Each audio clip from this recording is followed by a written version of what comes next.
નમસ્કાર મિત્રો, સ્વાગત છે તમારું એક મજેદાર સ્ટોરીમાં। મિત્રો, રાત્રે બહાર કાળું દિબાંગ અંધારું હતું અને ધોધમાર વરસાદ પડી રહ્યો હતો। ઘડિયાળમાં રાતના 12 વાગ્યા હતા। હું મારા રૂમમાં બેસીને જૂની ડાયરીઓના પાના ફેરવી રહ્યો હતો। ત્યાં જ ઘરની બહાર કંઈક જોરથી પડવાનો અને કોઈના કણસવાનો અવાજ આવ્યો। મેં ગભરાતા હૈયે હોલનો દરવાજો ખોલ્યો અને હાથમાં રહેલી ટોર્ચનો પ્રકાશ બહાર ફેંક્યો। મિત્રો, ઓસરીના પગથિયા પાસે એક યુવતી લોહી લુહાણ હાલતમાં બેભાન થઈને પડી હતી। તેનો પગ મસ્કોડાઈ ગયો હતો અને કપાળમાંથી લોહી નીકળી રહ્યું હતું। આ ભયાનક રાત્રિ આવી હાલતમાં તેને જોઈને હું ચોંકી ગયો અને તરત જ તેને ઉચકીને અંદર લાવ્યો। મિત્રો, મારું નામ આર્યન છે। મારી ઉંમર 30 વર્ષની છે। 3 વર્ષ પહેલાં મારી પત્ની કાવ્યા એક અકસ્માતમાં મને એકલો મૂકીને દુનિયાથી વિદાય થઈ ગઈ હતી। કાવ્યા એક પેન્ટર હતી। મિત્રો, તેના ગયા પછી મેં શહેરની જિંદગી છોડી દીધી અને પહાડોની વચ્ચે આ નાનકડા લાકડાના ઘરમાં આવીને રહેવા લાગ્યો। હું અહીંયા રહીને લેખક કામ કરતો અને પહાડી ફૂલોની ખેતી કરતો। ઉપરથી તો હું શાંત દેખાતો, પણ અંદરથી કાવ્યાની યાદોમાં સળગતો હતો। મિત્રો, મેં ક્યારેય નહોતું વિચાર્યું કે આ તોફાની રાત મારી જિંદગીને એક તદ્દન નવો વળાંક આપશે। બહાર આકાશ જાણે ગર્જનાઓ કરી રહ્યું હતું। મેં ફાસ્ટ એડ બોક્સ બહાર કાઢ્યું, તેનો ઘા સાફ કર્યો અને પાટો બાંધ્યો। તે ઠંડીથી ધ્રુજી રહી હતી અને તેના કપડાં કાદવ અને પાણીથી લથપથતા હતા।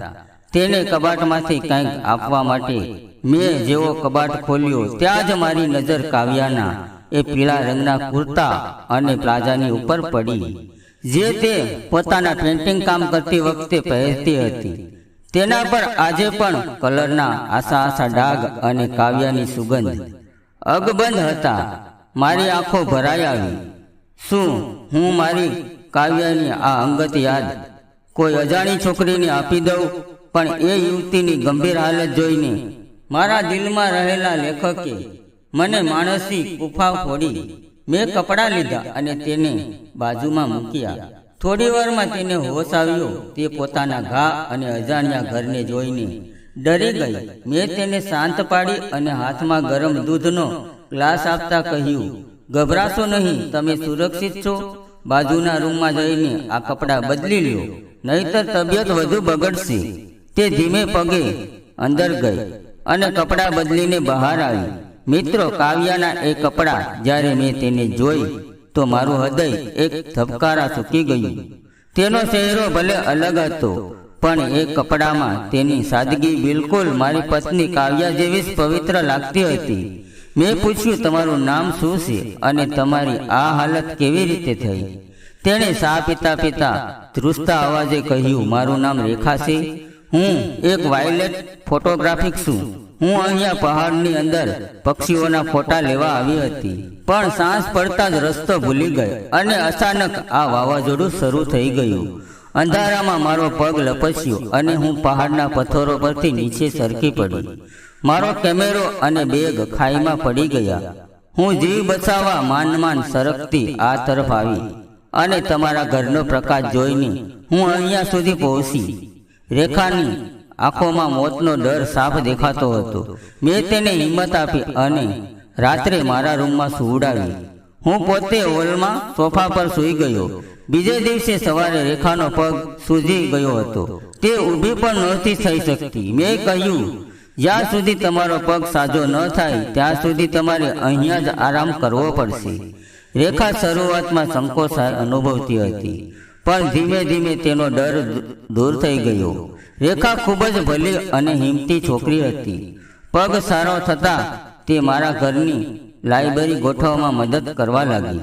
તે મારી અધૂરી વાર્તાઓ વાંચતી અને તેના પર પોતાના વિચારો જણાવતી। મિત્રો, તેના વિચારોમાં એક અજીબ આકર્ષક હતું।